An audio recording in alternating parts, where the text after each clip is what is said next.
కోట పక్కన చిన్న నది, చరిత్రాత్మకమైన నది ఉంది అన్నాడు. అది 5 minutes జర్నీ ఆ హోటల్ నుంచి, తాజ్మహల్ హోటల్ నుంచి. వెళ్దాం అన్నాడు కోటకి. అక్కడికి బయలుదేరేసరికి వాడు 3 hours తీసుకెళ్ళాడు కోటకి. ఇంత దూరం తీసుకెళ్తున్నాడా, ఈ ట్యాక్సీ డ్రైవర్ నన్ను మోసం చేస్తున్నాడే అనుకున్నాడు. అక్కడికి వెళ్ళిన తర్వాత పక్కన నది లేదు. కోటకి చూస్తే గైడ్ని అడిగాడు, ఇక్కడ నది ఎప్పుడో ఇంకిపోయిందండి, 100 years అయిందండి. దీన్ని తిట్టుకున్నాడు పేపర్ని, ఇదేంటి నది ఉందేంటి ఇదని. మళ్ళీ వచ్చేసాడు. వచ్చేస్తూ ఉంటే నెక్స్ట్ డే మ్యూజియంకి వెళ్దామని చూస్తుంటే ఆర్కియాలజీ డిపార్ట్మెంట్ కనబడింది.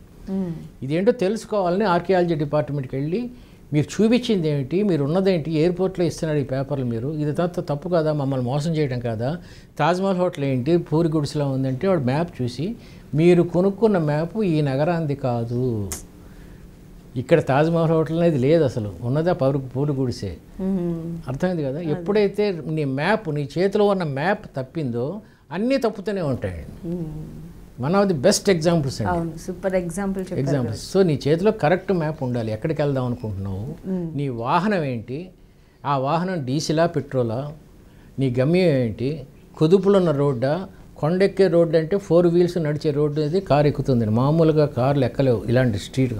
నీకున్న వెహికల్ ఏంటి, నీకున్న ఇంధనం ఏంటి, అర్థమవుతుంది కదా. ఇలా కరెక్ట్గా ప్లాన్ చేసుకోవడమే జీవితం. సో యండమూరి గారు, మీరు ఎక్కువ చెప్తూ ఉంటారు పాజిటివ్ థింకింగ్ని అలవాటు చేసుకోవాలి, పాజిటివ్ థింకింగ్ వైపు మనం అడుగులు వేయాలి అని చెప్తూ ఉంటారు. అసలు ఏంటి అసలు పాజిటివ్ థింకింగ్ అంటే ఏంటి? నీ చేతిలో ఒక పర్సు ఉండి, ఆ పర్సులో కొంచెం తినడానికి డబ్బు ఉండి, నీకు ఉండటానికి ఒక ఇల్లు ఉండి, దానికి ఒక పైకప్పు ఉండి, కొంచెం వర్షపు చినుకులు కింద రాకుండా పడుకునే అంత మంచి కప్పు ఉంటే, ఈ ప్రపంచంలో ఉండే 90% జనాభా కన్నా నువ్వు అదృష్టవంతురాలివి.